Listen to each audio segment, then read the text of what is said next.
Good morning friends. आज हम लोग जानेंगे डिफरेंट थर्मोडायनेमिकल प्रोसेस। थर्मोडायनेमिक्स के पिछले क्लास में हम लोगों ने फर्स्ट ऑफ थर्मोडायनेमिक्स के बारे में डिस्कस किया था। उसका मैथमेटिकल फॉर्म देखा था। Even differential form first of thermodynamics क्या होगा ये भी हम लोगों ने देखा। उसके बाद हम लोग ने वर्क डन का डेरिवेशन डिराइव किया। वर्क डन का क्या फॉर्मूला होता है, बेसिकली प्रेशर और वॉल्यूम के टर्म में कैसे एक्सप्रेस करते हैं, कैसे कोई गैस, कोई पिस्टन, कोई सिस्टम अगर वर्क करता है तो क्या रिलेशन होता है, ये हम लोग उसको प्रॉपर्ली डिराइव किया था। और हम लोगों ने कहा था कि नेक्स्ट वीडियो में हम लोग थर्मोडायनेमिकल प्रोसेस के बारे में बात करेंगे। तो आज हम लोग स्टार्ट कर रहे हैं thermodynamical process. There are different thermodynamical process, और जो भी हमारे क्वेश्चन समर थ्योरी कॉम्पिटेटिव एग्जाम के पूछे जाते हैं वो मोस्टली इस पे बेस्ड होते हैं। वहाँ पे थर्मोडायनेमिकल प्रोसेस मेंशन किया जाता है। तो यहाँ पे हम लोग क्या करेंगे, थर्मोडायनेमिकल प्रोसेस को डिस्कस करेंगे, उसका क्या कंसिक्वेंसेज होगा और उसके अकॉर्डिंग वर्क डन क्या होगा और फर्स्ट ऑफ थर्मोडायनेमिक्स फॉर्म क्या होगा, इसको हम लोग वन बाय वन देखते हैं। तो आइए डिस्कस करते हैं डिफरेंट प्रोसेस के बारे में। तो पहला प्रोसेस डिफरेंट थर्मोडायनेमिकल प्रोसेस। तो फर्स्ट वन, कोई ऑर्डर नहीं है कि कोई ऑर्डर नहीं करना है, isobaric isobaric process. Second one, isochoric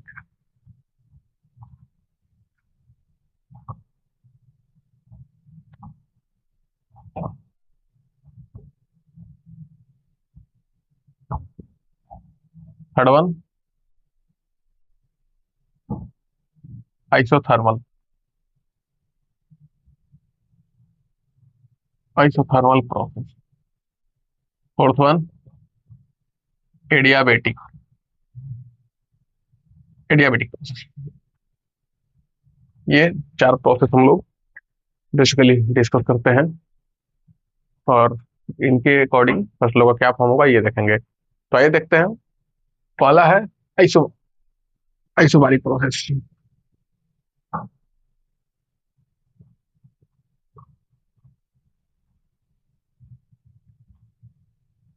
तो आइसोबारिक प्रोसेस नाम से isobar something related with pressure. तो इस प्रोसेस में प्रेशर जो होगा constant, pressure remains constant. The process in which pressure of the gas system, whatever system, mostly लोग क्या कहते हैं, remains constant is called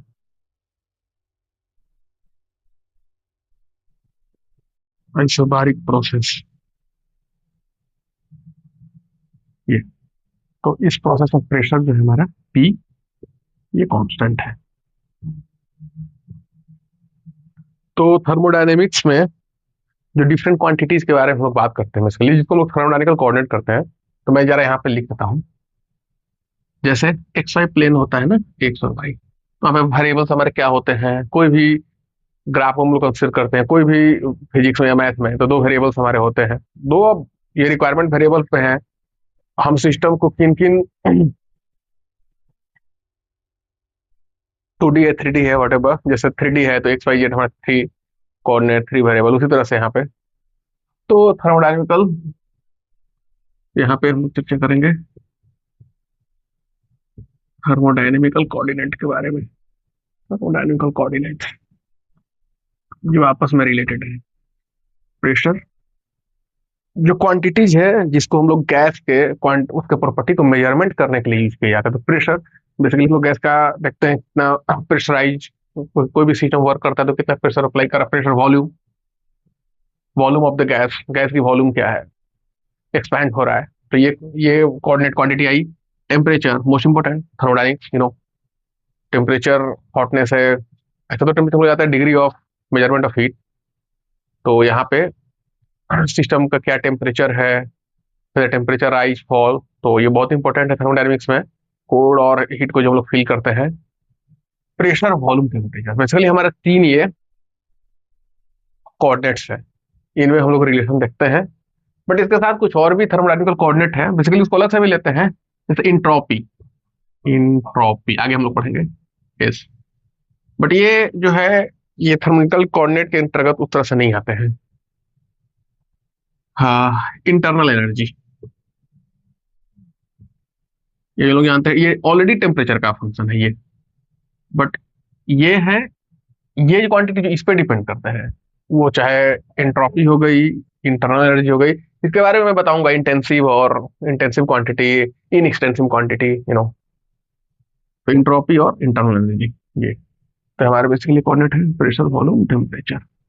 और हीट में हम लोगों ने पढ़ा है, एक इसमें रिलेशन होता है जिसको आइडियल गैस। तो यहाँ पे हम लोग उन सब चीजों को वापस पढ़ने नहीं जा रहे हैं, वो रिजल्ट हम लोग को पता है, उसके बेसिस पे यहाँ पे डील कर रहे हैं। हाँ, अगर हीट हम लोग पढ़ेंगे तो फिर ड्राइव करेंगे, दैट्स डिफरेंट थिंग। तो थर्मोडायनेमिकल कोऑर्डिनेट के अकॉर्डिंग इनमें क्या रिलेशन होता है, तो उस रिलेशन को हम लोग आइडियल गैस इक्वेशन बोलते हैं। और बेसिकली इसमें रिलेशन होकर देखते हैं, पीवी इक्वल टू एनआरटी। तो ये तीनों कोऑर्डिनेट रिलेटेड है इस फॉर्मूला से। तो बेसिकली इसका हम लोग यूज करेंगे पी,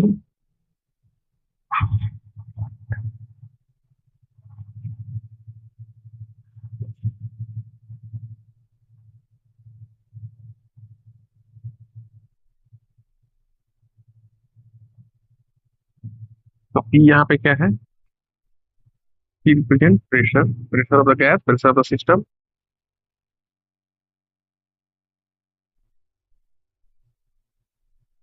एक सेकंड।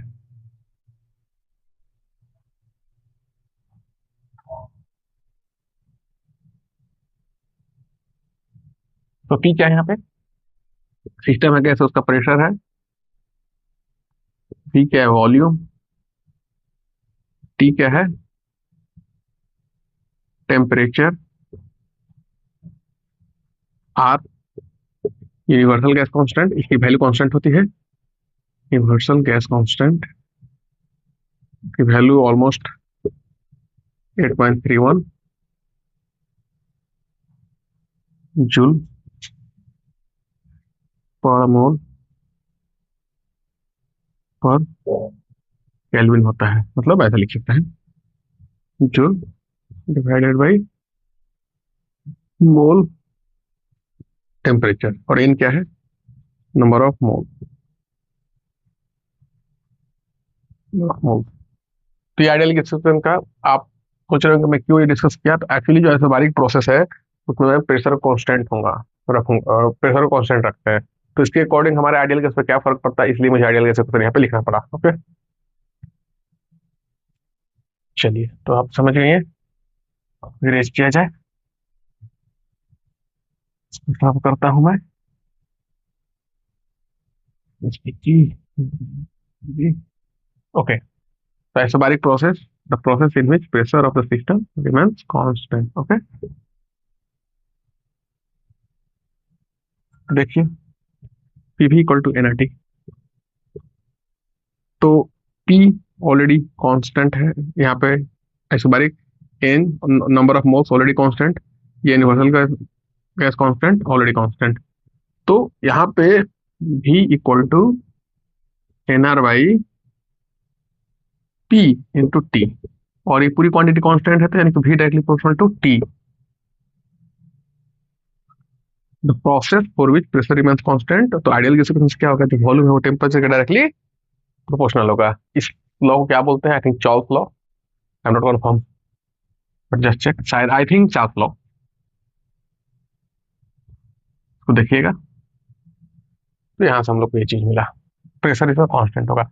आइडियल गैस इक्वेशन का भी फॉर्म आ गया कि ये volume directly proportional to temperature, यानी कि इसको ऐसे हम लोग लिख सकते हैं, भी बाई टी यहाँ कांस्टेंट है ना। तो जब इस प्रोसेस के लिए दो इनिशियल और फाइनल दो इस तरह से है, v1/t1 इक्वल टू v2/t2, मतलब उसी का एक स्टेट ये है, दूसरा स्टेट ये है, तो यहाँ पे ऐसा लिख सकते हैं हम लोग। अब देखते हैं वर्क डन पे क्या प्रभाव पड़ता है। How can we determine work done in the case of isobaric process.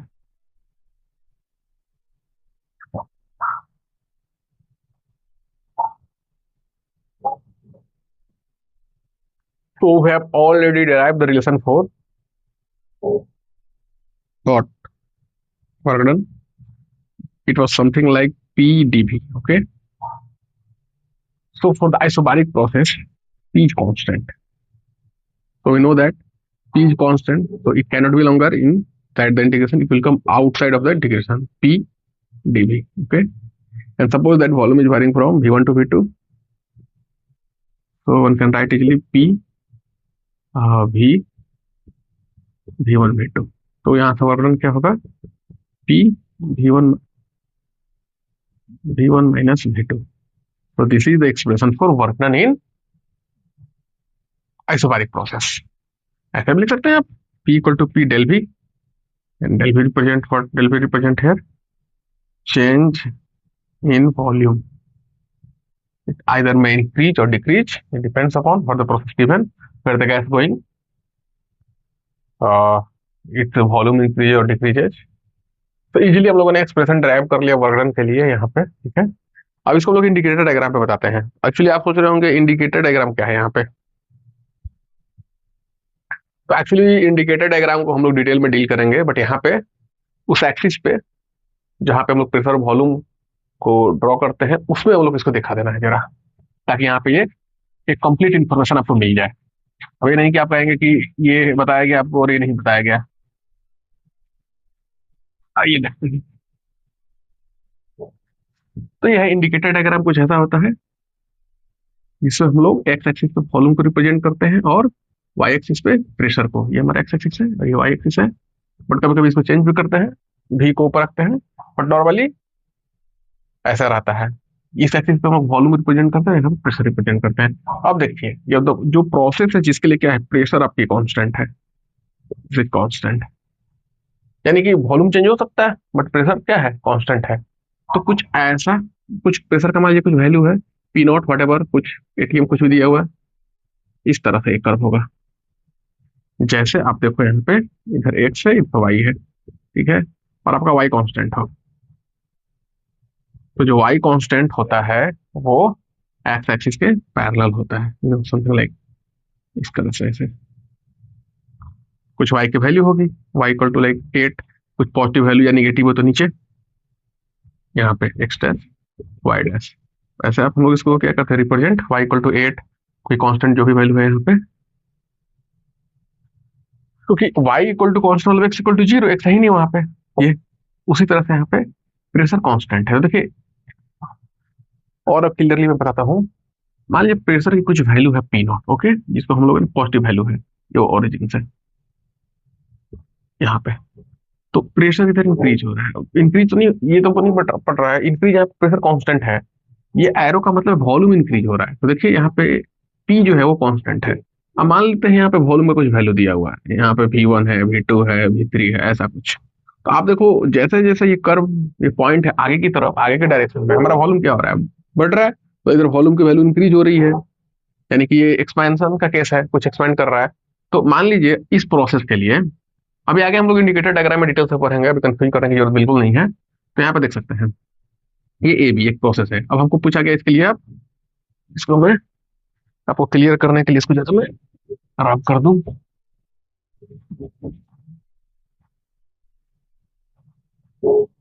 यहाँ पे लिखता हूँ मैं प्रेशर कांस्टेंट, ताकि पता चले we are dealing with isobaric process. Okay, तो ये कुछ वॉल्यूम का वैल्यू है। मैं अब थोड़ा इसको और क्लियर कर दूं, यहाँ पे जस्ट मैं एक इनिशियल वैल्यू इसका, अब इसको ठीक है ऐसे,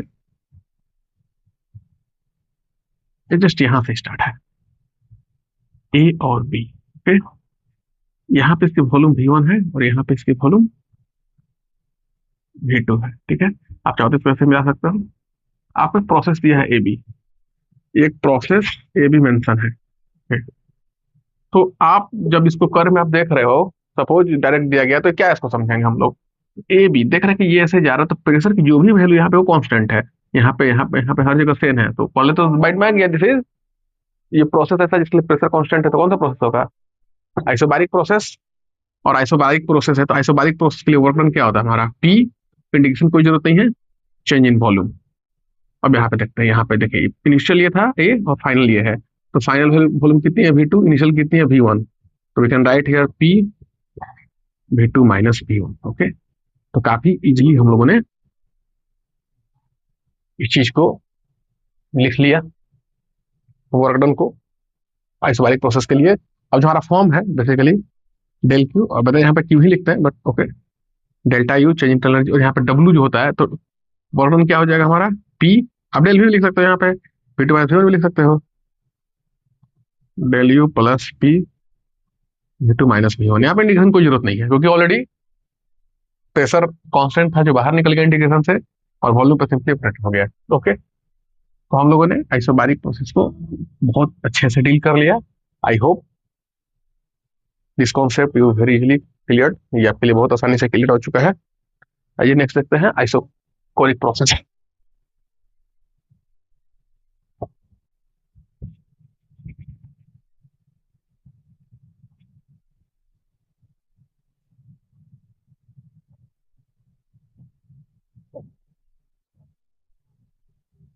सेकंड वन, आइसोकोरिक प्रोसेस। ये यहाँ पे लिख देते हैं definition, the process in which volume of the system of the gas, volume of the system or gas remains constant, it's called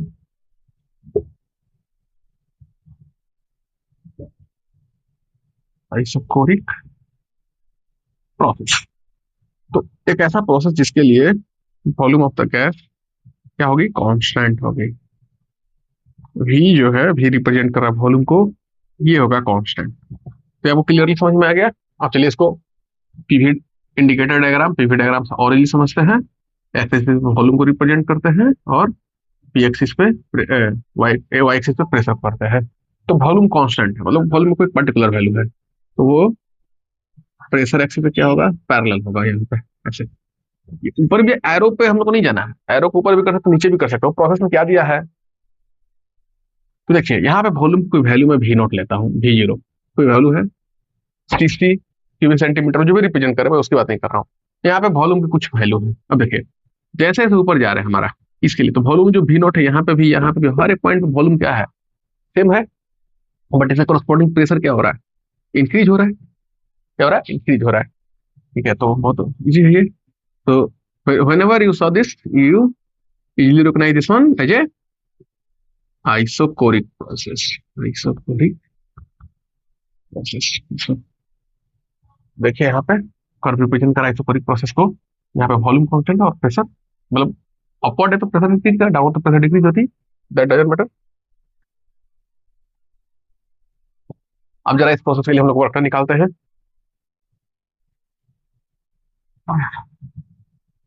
सो हमारे लिए क्या था वर्क डन का एक्सप्रेशन, डब्ल्यू टी डीवी ये था। ओके, अब यहाँ पे वॉल्यूम क्या है भाई, कांस्टेंट है, भी आवर कांस्टेंट। तो डी भी इसका डिफरेंशियल क्या होगा, जीरो। किसी भी कांस्टेंट क्वांटिटी की डिफरेंशियल डिफरेंशियल क्या होता है, जीरो होता है। तो यहाँ पे डी भी जीरो हो गया, तो वर्क डन क्या हो जाएगा, जीरो। काफी आसानी है, जहां भी आइसोकोरिक प्रोसेस हम लोग देखेंगे और उसके लिए अगर वर्क डन पूछता है तो इमीडिएटली क्या आप बताएंगे उसके लिए, वर्क डन जीरो होगा। So work done is zero, मतलब W isochoric is going to be zero. Easily, easy. अब देख सकते हैं हम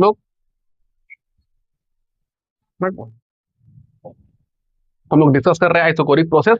आइसोकोरिक प्रोसेस के लिए वॉल्यूम क्या होता है, कांस्टेंट होता है, और वॉल्यूम कांस्टेंट होगा, और रिक्वायर्ड वर्क डन क्या होगा हमारा, जीरो। तो देख लिए हम लोग वर्क डन क्या है, यहाँ पे जीरो है।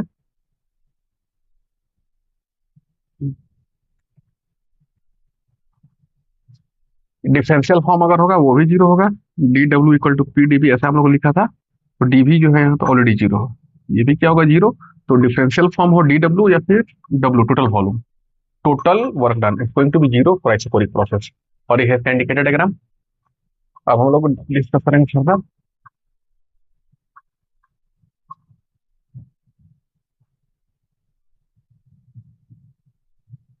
Isothermal process. अब यहाँ पे थोड़ा हम लोग आइसोथर्मल प्रोसेस।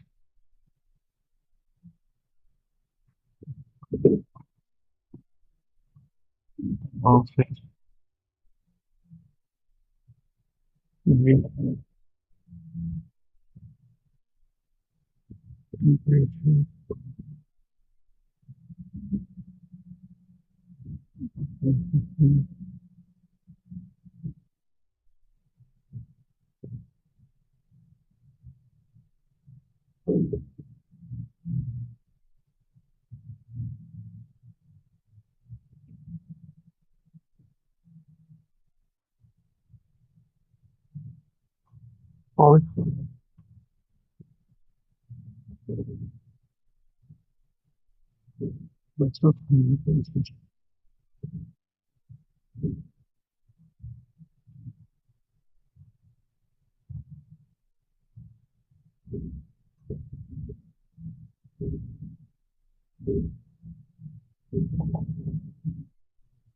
तो कैसा प्रोसेस, कैसा सिस्टम जिसके लिए जो टेम्परेचर ऑफ सिस्टम या गैस है वो कांस्टेंट है, तो क्या बोलते हैं हम लोग, आइसोथर्मल प्रोसेस। तो जिस भी सिस्टम जिसके लिए टेम्परेचर कांस्टेंट होगा तो क्या बोलेंगे हम लोग,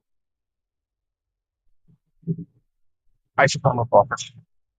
तो आइए इसका पहले हम लोग इंडिकेटर डायग्राम देखते हैं।